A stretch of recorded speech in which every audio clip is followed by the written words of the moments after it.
How do you at all keep up with American football?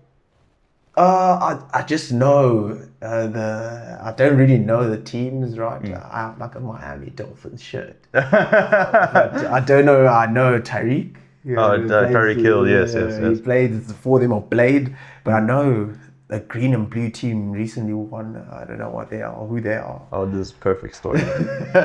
Won the Super Bowl final. Yeah. So yeah, Can I tell you the story of Sam Darnold? whoever he is, yeah, sure, tell me. Okay.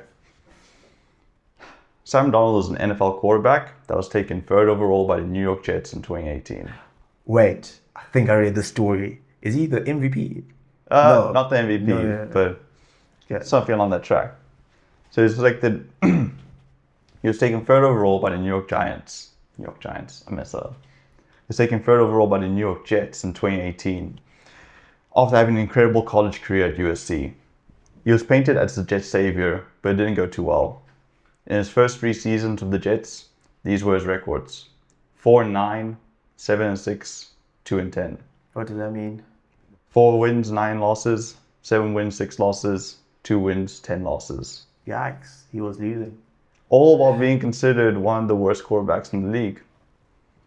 He was traded to the Carolina Panthers in 2021, considered one of the worst franchises in NFL history. He competed with Baker Mayfield for the starting quarterback position, while Baker Mayfield was the quarterback drafted 2 positions above him in 2018. In the 2 years he started a total of 17 games where he went 8-9. And eventually he was let go. He then became a backup at San Francisco where he started 1 meaningless game and lost. He was then let go.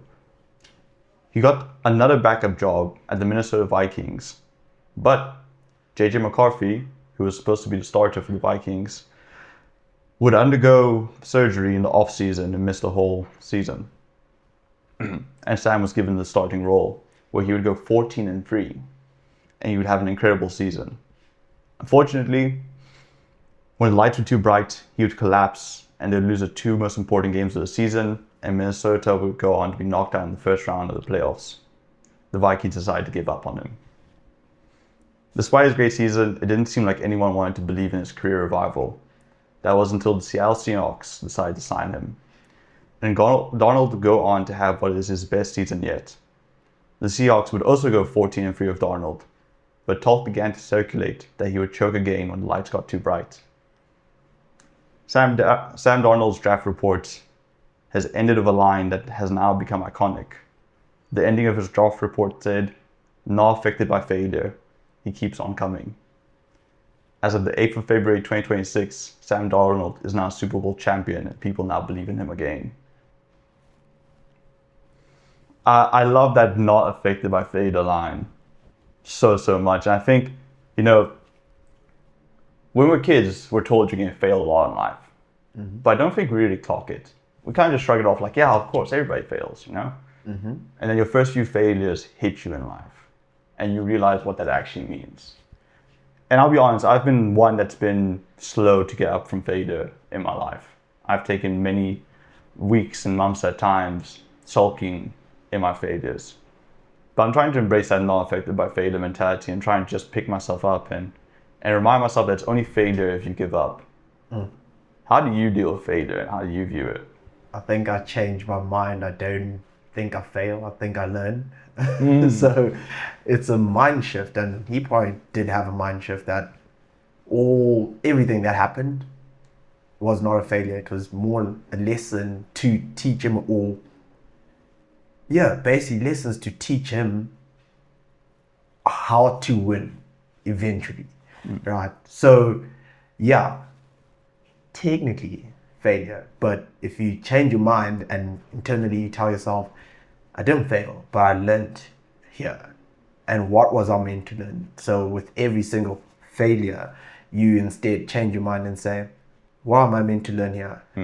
Instead. And then every time go like, okay, I'm meant to learn A, B, C, and then you move forward. A, B, C. So that's how I take failure as, right? I always take it as, I'm meant to learn something and I need to figure out what that lesson is meant to be, right? There's 2 brilliant Carl Jung quotes that kind of speak to what you're saying. The first Carl Jung quote it's on pain, but I think you can replace the word pain with failure and it makes sense, where he says, pain has nothing to teach people that are not willing to learn. And the second one is, until you make the unconscious conscious, it will direct your life and you will call it fate. So failure doesn't teach everybody. That's true. It truly doesn't.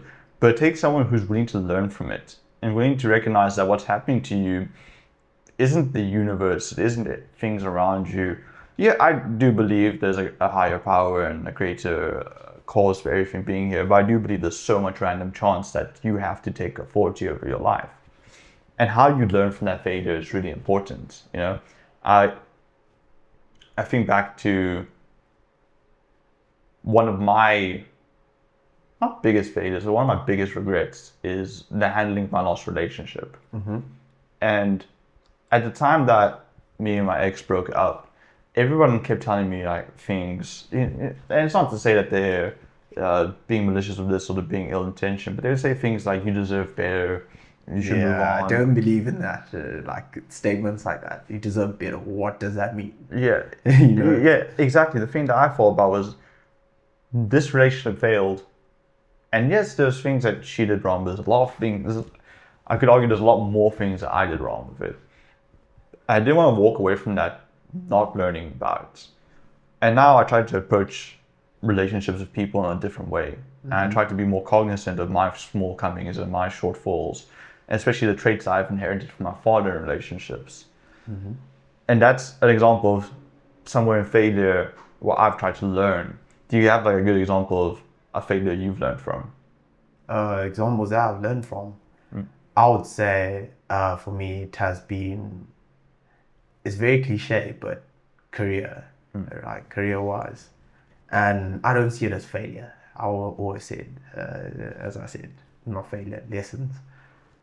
A lot of people think that it's hitting, well, you can just keep on throwing darts and eventually something hit. You have to have a direction and know you want X, Y, Z, right? And when I was looking for my next job, I was like, okay, I know I want to take the next level in my career and really change my life. I'd apply to a lot of places, and you know the job hunt. Horrible. Ding, you're like, we apologize, but okay, cool story. And after like 4 rejections, right, not even getting an interview, I was like, what am I not learning here? As soon as I shifted my mind, like, what am I not learning? I realized I need to optimize X, Y, Z. And then I'm like, okay, cool. You go with that. And then after I optimized, let's say, my CV, and it was literally that. Okay, I land an interview. I land another one. I land another. And I'm like, okay.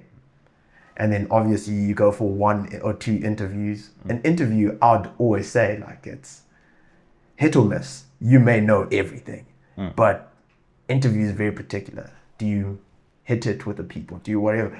And then I get rejected first few. I'm like, okay, what's the problem here? I thought I'd made it. And I was like, wait, mind shift again.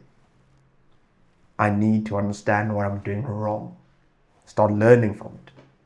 And then eventually I was like, cool, I'm now learning. And then eventually I landed the job that I wanted. And actually when I tell people how I landed this job, it was the most funny thing. And it'd go to say, it leads to something else where I genuinely sat down and I was like, I probably won't get this job, but let me just apply, because if you don't try, how would you know? Right. Do you want to give more details on like this job application story? I want to hear this now. So I was like, how would you know, right? And I was like, okay, this is a sweet company, right? And I was like, sweet, let me apply. And then went for the interview. I'm like, and I genuinely had the delusion that I could get to the end. Like after they said, yes, you can come for the interview, I sat down and I was like, why do I have an undeniable belief for a job that I initially thought that this is for fun, I probably won't get it because, you know, American company, it's not going to happen. But when I got to a point where I got to the first day, I had, when I say there was no one who could tell me you're not going to get it. I had the true delusion. And when I went for each phase of the interview, I was like, okay, I'm excellent. In my head, I knew I was good. And I don't know how that happened. And I know it was genuinely a mind shift, changing the way I approach things, not going like, oh, I'm nervous, I don't know what might happen, I hope things go my way. But instead, I knew things would go my way. So that mind shift was good. I want to touch on two things you said there. The one I like is, people talk about throwing shit at the wall until something sticks. The thing I always tell people is you have a limited amount of shit to throw. Before you burn out. Yes. Your shoulder might get sore. Yeah. Or you might just run out of things. But it's exactly that. Like, you have to have some vision, and it doesn't have to be precise. Like, I think general direction matters more than precise planning and anything else. Hey guys, hope you enjoyed that clip from the interview of Agu. If you want to come onto the podcast, remember, all are welcome. Just fill in the form in the description and we'll see if we can have you on. If you want to watch the full podcast, click on the link here. If you want to watch anything else from the channel, click on the link here. Thanks for watching, guys.